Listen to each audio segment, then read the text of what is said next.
I will say this: if the one thing that I think is really hard for Stoops, and that's going to keep him, it's something that he hasn't necessarily been able to adjust to, is you can't rely on recruiting and developing anymore.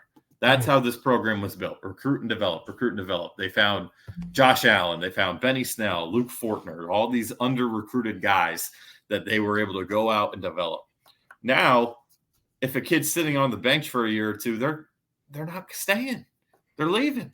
I mean, Benny Snell, you got lucky that he performed as a true freshman, but like guys like Josh Allen and guys like Calvin Taylor, like those guys are leaving. They are going to hit the transfer portal. And, I even think, and you were at this game, Vinny, I don't know if it's a guy who hasn't played it down this year. So who knows if he would have really been a future piece. But they had a corner, Jeremiah England, have a pick six in the spring game and made a bunch of plays in that game. There was no chance in hell he was going to be on the depth chart this year. He was coming off an ACL. There was tape of him. What happens? He hits the portal.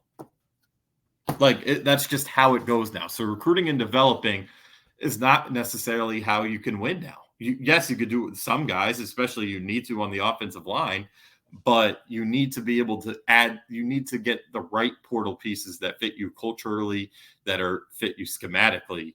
And I don't think Kentucky's necessarily done that the last few years. I think they've had some portal hits. Obviously, they early in the portal era, they were one of the best in the country at it. Yeah. With Wandale, with Levis, with Jaquez Jones, Keidron Smith, Kelvin Joseph. But they hit on a bunch. But now you're seeing slippage there, and it's not there are some, like Jamin Dumas-Johnson's home run still, but it hasn't quite worked out for Gerald Mincy. It hasn't quite worked out with Brock Vandegrift, with Gavin Wimsatt. It's Christian Story. It's tough. So you need to be able to strike a better balance. And those are all things that are hard to do. But I do have my concerns if Stoops is the coach next year.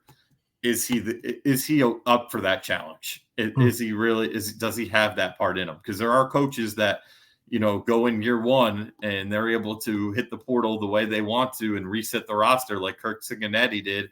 And John Summerall, who maybe he's the guy next year, who knows, was able to do in short order at both Troy and Tulane.